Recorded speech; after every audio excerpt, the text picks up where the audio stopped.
বিসমিল্লাহির রহমানির রহিম। Jadid media, subscribe নাও।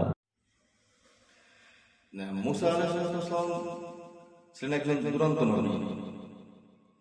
তিনি খুব চালাক, বুদ্ধিমান, অত্যন্ত দুরন্ত নবী। ভীষণ রাগী ছিলেন। কিছুদিন আগে একটা কিতাবে পড়েছিলাম যে এত রাগ কিনা তিনি যখন রেগে যেতেন ওনার চুলগুলো সোজা হয়ে যেত, সোজা হয়ে যেত। এমনকি উনি যখন মাথায় পাগড়ি বাঁধতেন ওই অবস্থায় উনি রেগে গেলে পাগড়িটা উঁচু হয়ে যেত, চুলগুলো এমন শক্ত হয়ে সোজা হয়ে যেত, চুলগুলো পাগড়িটা উঁচু হয়ে যেত। এই দুরন্ত নবী মুসা আলাইহিস সালাম আল্লাহ সুবহানাহু ওয়া তাআলার সঙ্গে কথা বলার জন্য যাচ্ছেন কোথায়? তুর পর্বতে। যাওয়ার সময় তিনি দেখলেন রাস্তার পাশে একটা লোক অর্ধেকটা বালি ঢাকা নিয়ে শুয়ে আছে।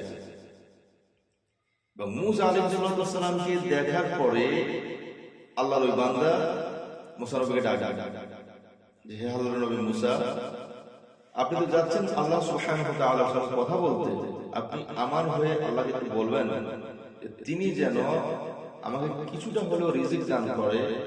আমি অতিরিক্ত গরিবের কারণে নিজের পোশাকটাও পর্যন্ত কিনতে পারি না, তাই এই যে উলঙ্গ অবস্থায় কিভাবে থাকবো, কিভাবে ঘোরাফেরা করবো, তাই বালির ঢাকা নিয়ে এই হালতে পড়ে আছে।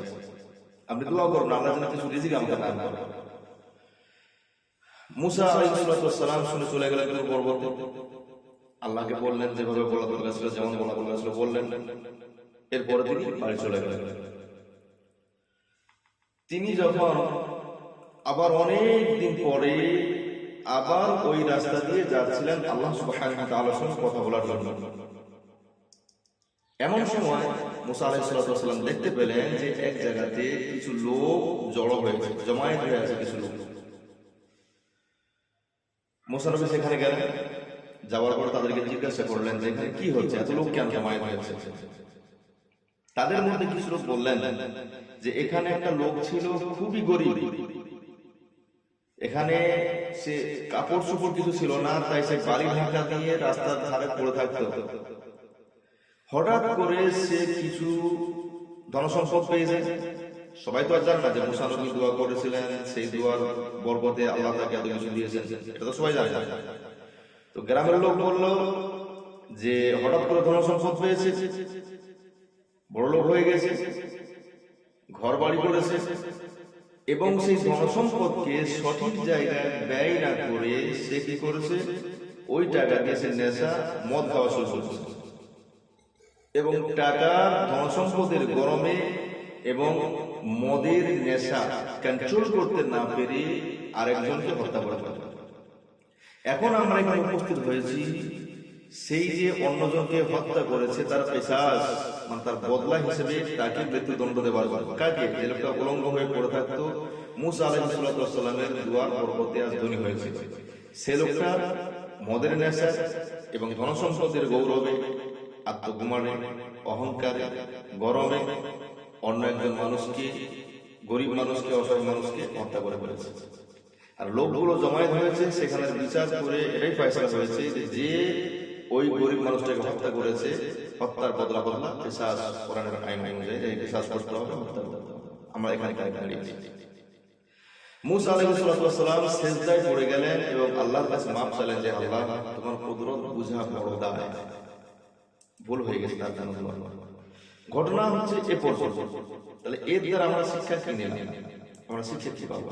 এর মধ্যে শিক্ষা হচ্ছে এটাই যে আল্লাহ সুবহানাহু ওয়া তাআলা দয়া করে আপনাকে কোরআন শিক্ষা দিয়েছেন, কারি বানিয়েছেন, কেরাত করতে পারেন, গলার আওয়াজ খুব ভালো। আপনি কেরাত করবেন, কোরআন তেলাওয়াত করবেন আল্লাহ সুবহানাহু ওয়া তাআলাকে খুশি করার নিয়তে। আল্লাহর কোরআন পড়তেছেন আল্লাহকে খুশি করার নিয়তে, মানুষকে খুশি করার জন্য নয়।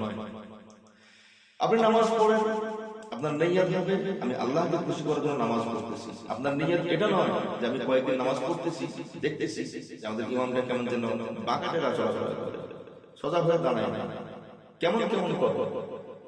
আমি ইমামকে সজাগ করবো, যেহেতু নামাজ পড়তেছি ইমামকে সজাগ করবো। আপনার নিয়ত এটা হওয়া চলে না যে আমি ধনী হয়েছি বা আমি একটা লেভেলে এসেছি, আমি নেতা হয়েছি, গ্রামের মানুষদেরকে আচ্ছা চাবুকপিটা করবো, অথবা সরকারের মা পাইকারি করে খাওয়া দাওয়া করবো। এই নিয়ত যদি আপনার হয়, তাহলে ওই লোকটার মতো আপনি আপনার ক্ষমতাকে, আপনি আপনার শক্তিকে অপব্যবহার করবেন, আপনি আপনার পাওয়ারের অপব্যবহার করলেন। আর এর কারণে কিন্তু আপনার উপরেও ওইরকম যে কোনো মুহূর্তে একটা বিপদ নেমে আসতে পারে। তাই আপনি আপনার নামাজকে, কোরআন তেলাওয়াতকে, দ্বীন প্রচারকে, দ্বীনের দাওয়াতকে ব্যবহার করবেন শুধুমাত্র আল্লাহ সুবহানাহু ওয়া তাআলাকে রাজি খুশি করার উদ্দেশ্যে, অন্য কাউকে সজা করার, ভুল ধরার, কাউকে পরিবর্তন করার উদ্দেশ্যে নয়। তাহলে কিন্তু আপনার ভালো কাজও উল্টা পথে যেতে পারে। আল্লাহ সুবহানাহু ওয়া তাআলা আমাদের প্রত্যেককে হেদায়েত দান করুন। আল্লাহুম্মা আমিন ওয়া আখিরু দাওয়ানা আলহামদুলিল্লাহি রাব্বিল আলামিন। আসসালামু আলাইকুম। वीडियोस बनाने हैं, फिल्मोरा है ना।